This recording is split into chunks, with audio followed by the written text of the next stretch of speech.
बचपन में तेनालीराम और राजा कृष्णदेव राय की कहानियां बहुत से लोगों ने पढ़ी हैं। आज हम आपके लिए लाए हैं उन्हीं कहानियों का शहर विजयनगर।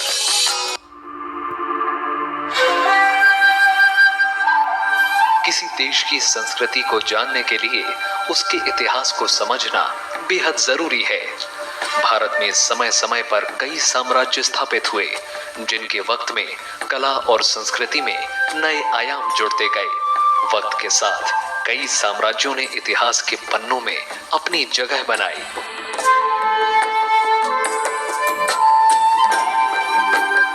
इनमें से कुछ केवल कहानियां बनकर रह गए, तो कुछ ऐसे भी साम्राज्य हैं जिनकी समृद्धता और कला कौशल की यादगार वो खंडर हैं जो समय के थपेड़े सहकर भी अपनी धरोहर संजोए हुए हैं।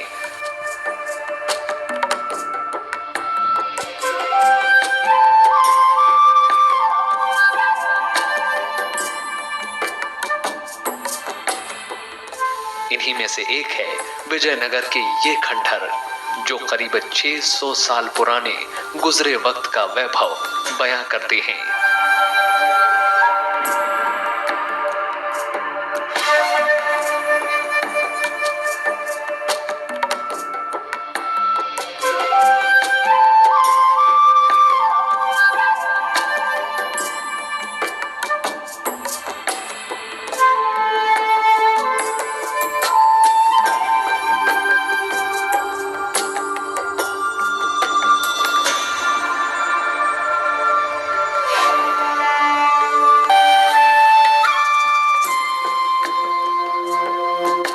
हम्पी में घूमते हुए कई बार लगता है कि हम मध्यकाल इतिहास के बीच में हैं। इन्हें देखने से लगता है कि एक वक्त में यहाँ समृद्धशाली सभ्यता निवास करती होगी। यहाँ आकर महसूस होता है कि प्राचीन भारत का एहसास कितना भव्य रहा होगा और विदेशी आक्रांताओं ने उस भव्यता को किस कदर नेस्तनाबूद किया होगा। हम्पी में ये दोनों ही नजारे साथ साथ देखने को मिलते हैं।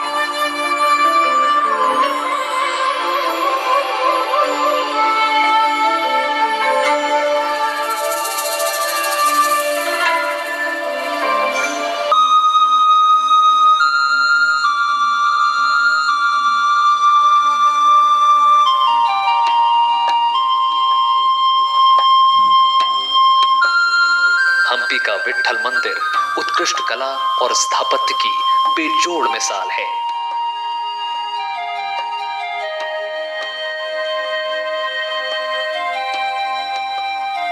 जिसे देखने दर्शक देश विदेश से खिंचे चले आते हैं।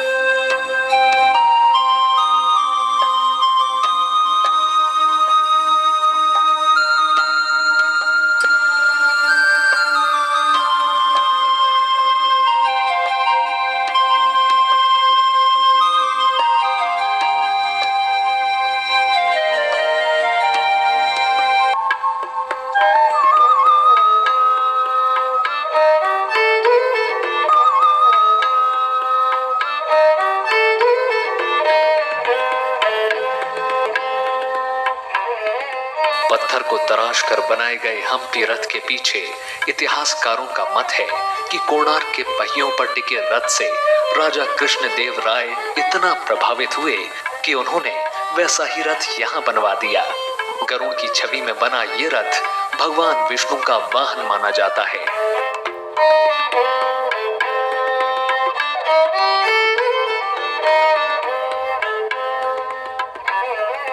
रथ को पार करके हम चलते हैं इस मंदिर के सबसे बड़े रहस्य की।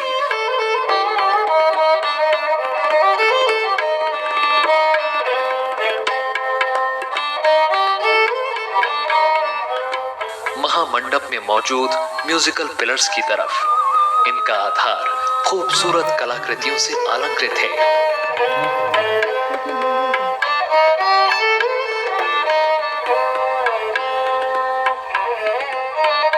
खूबसूरत नक्काशीदार स्तंभों को म्यूजिकल पिलर या संगीतमय खंभे कहा जाता है। इन पत्थर के खंभों को थपथपाने से निकलने वाला संगीत सबको हैरान कर देता है।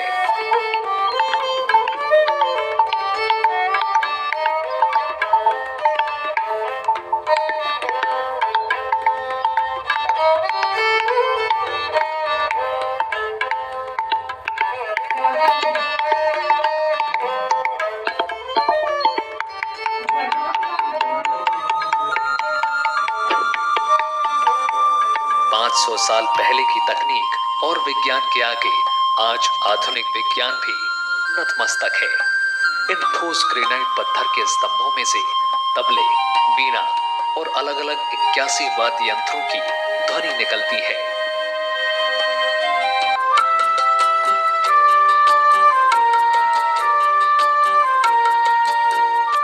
ये स्तंभ भारतीय प्राचीन इंजीनियरिंग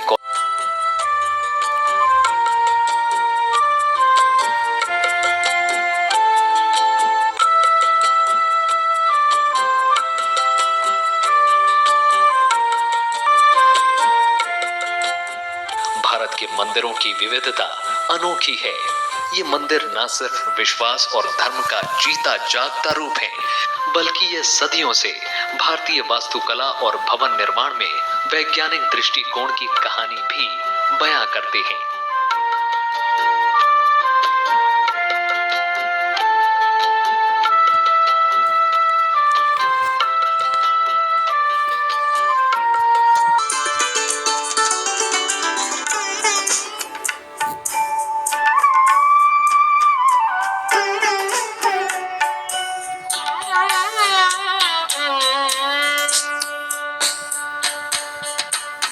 इस मंदिर की इस विशाल गोपुरम का निर्माण राजा कृष्णदेव राय ने 1510 में करवाया था।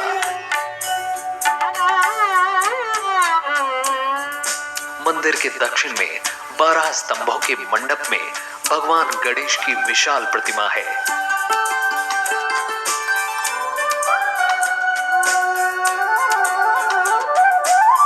गोपुर से आगे बढ़ने पर मंदिर की भव्यता और बढ़ जाती है। विरूपाक्ष मंदिर को पंपापति मंदिर भी कहा जाता है।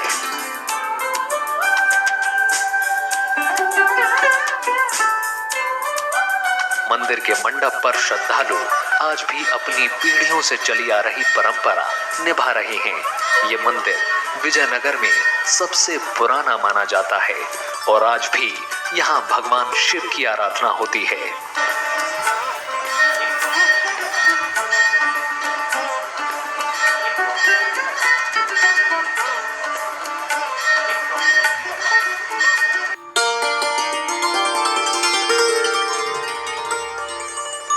पूजा के अलावा ये मंदिर वैज्ञानिक नजरिए से भी अहम है। यहाँ एक कमरे में ऊपर की तरफ एक छेद है, जिससे यहाँ पड़ने वाली गोपुरम की परछाई उल्टी दिखाई देती है।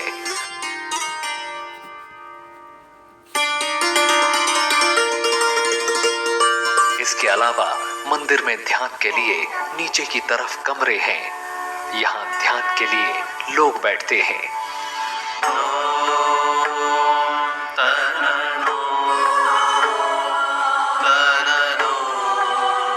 इन कमरों में भी छत की तरफ बड़ा सुराख है, जिससे रोशनी कमरों के अंदर पहुंचती है।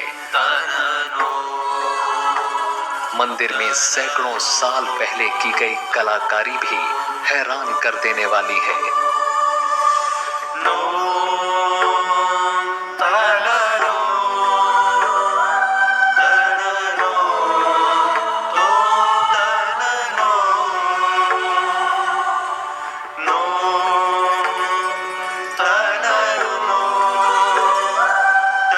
हम्पी में ज्यादातर मंदिरों की तरह यहाँ पर पास में ही एक तालाब है। मंदिर के बाहर दोनों तरफ उस वक्त का बाजार भी है। मंदिर से थोड़ा दूर निकलने के बाद भगवान लक्ष्मी नरसिंह की मूर्ति है। इस मूर्ति में नरसिंह आदिशेष यानी 7 सरों वाले नाग की शैया पर बैठे हैं। इस मंदिर को सन 1528 में राजा कृष्णदेव राय के शासनकाल के दौरान बनाया गया था। मूल मूर्ति कृष्णदेव राय के शासनकाल के दौरान बनाया की शैया पर बैठे हैं। इस मंदिर को सन नरसिंह की मूर्ति है। इस मूर्ति में नरसिंह आदिशेष यानी 7 सरों वाले नाग की शैया पर बैठे हैं। इस मंदिर को सन 1528 में राजा कृष्णदेव राय के शासनकाल के दौरान बनाया गया था। मूल मूर्ति पर भगवान नरसिंह की जंघ पर बैठी देवी लक्ष्मी की आकृति भी थी, जो बाद में इस नगर को उजाड़ने वालों ने तोड़ दी। शाही परिधि के बीचों बीच मौजूद है हजारा राम मंदिर। इसे देखकर लगता है मानो बनाने वाले ने अपनी कला की उत्कृष्टता को पत्थरों पर तसल्ली से गढ़ा है। सैकड़ों साल पुरानी बनी मूर्तियों को छूकर लोग एहसास करते हैं कि ये कोई सपना नहीं है। मंदिर की दीवारों पर बनी नक्काशीदार मूर्तियों में रामायण की कहानियों को उकेरा गया है।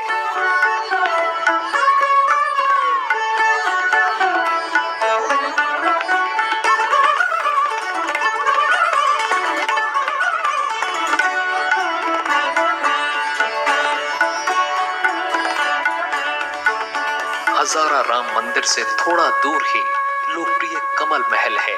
इसकी मेहराबें कमल के फूल की पंखुड़ियों की तरह बनी हुई हैं। अपनी विशेषताएं समेटे कमल महल के पास ही हाथी घर के भी अवशेष देखने को मिलते हैं। यहाँ इसके खंडरों की चमक आंखों को चकाचौंध कर देती है, तो अपने वक्त में इस शहर की समृद्धता की कल्पना कर पाना भी मुश्किल है।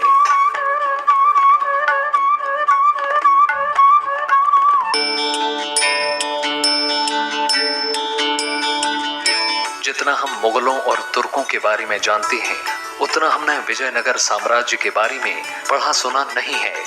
विजयनगर, जिसका मतलब है जीत का शहर, मध्य युग के इस शक्तिशाली हिंदू साम्राज्य की स्थापना के बाद से ही इस पर लगातार आक्रमण हुए, लेकिन इस साम्राज्य के राजाओं ने इसका कड़ा जवाब दिया। ये साम्राज्य कभी दूसरों के अधीन नहीं रहा। इसकी राजधानी को कई बार मिट्टी में मिला दिया गया, लेकिन इसे फिर खड़ा किया यहाँ के लोगों ने। विजयनगर साम्राज्य की स्थापना राजा हरिहर और बुक्का नाम के दो भाइयों ने 1336 में की थी।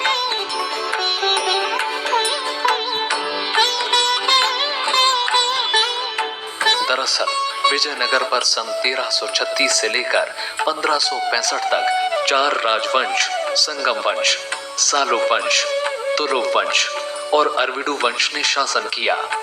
इनमें से तुलुब वंश के कृष्णदेव राय को सबसे प्रतापी राजा माना जाता है, जिनके समय में विजयनगर सैनिक दृष्टि से दक्षिण भारत का बेहद शक्तिशाली राज्य हो गया था।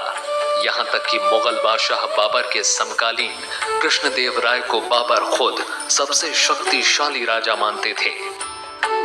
खोले गए लंकापुरी को, खोले गए लंकापुरी को, राजा की राजा वीर प्रतापी श्री कृष्णराय भूपा, हे कृष्णराय भूपा।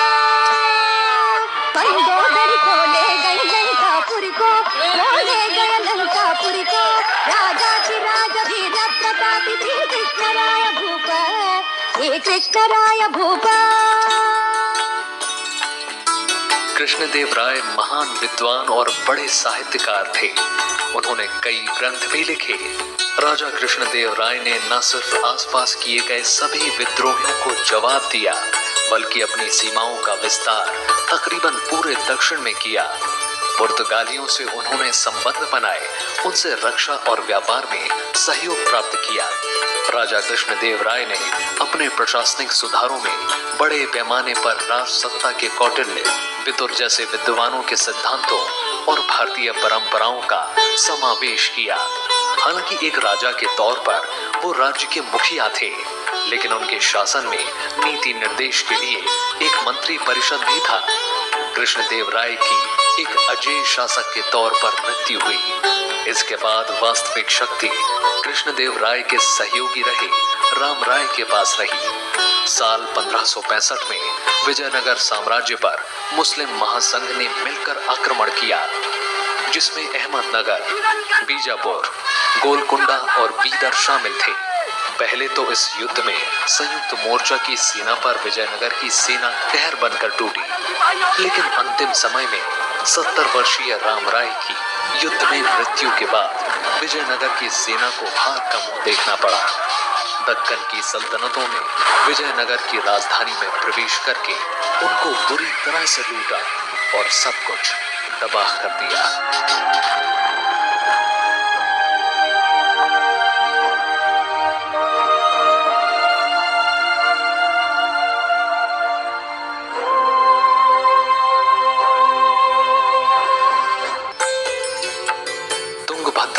के बाद भगवान राम के वनवास के दौरान बिताए गए समय के प्रमाण मिलते हैं।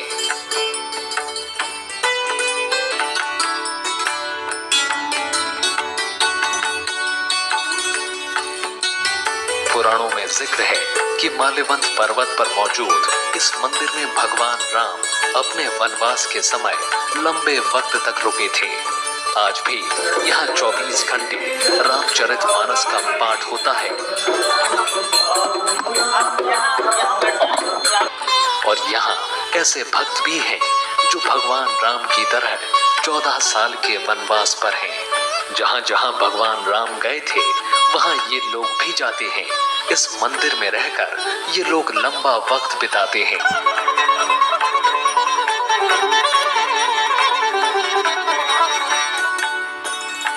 भगवान राम मंदिर से कुछ दूर निकलने के बाद है अंजनी पर्वत। मान्यता है कि यहीं हनुमान जी का जन्म हुआ था। अंजनी पर्वत पर बजरंग बली के पिता महाराजा केसरी का राज था। रामायण में जिक्र है कि बाली और सुग्रीव भी इसी क्षेत्र में रहा करते थे। यहाँ से कुछ दूर ही धार्मिक तौर पर 4 प्रमुख सरोवर में से एक पप्पा सरोवर है। संतों या श्रद्धालु यहाँ लोग दूर दूर से आते हैं। कहा जाता है यही वो शबरी का आश्रम है। यहाँ पर गुफा में भगवान राम की चरण पादुकाएं भी हैं। यही वो जगह है जहाँ भगवान राम ने शबरी के झूठे बेर खाकर समाज को जाति के आधार पर छुआछूत ना मानने का संदेश दिया था। हम्पी के आसपास सैकड़ों ऐसे मंदिर और पुरातत्व हैं। श्रद्धालुओं के लिए श्रद्धा का स्रोत, पर्यटकों के लिए अविस्मरणीय यात्रा और पुरातत्व में रुचि रखने वालों के लिए जीवंत सा दिखने वाला इतिहास है।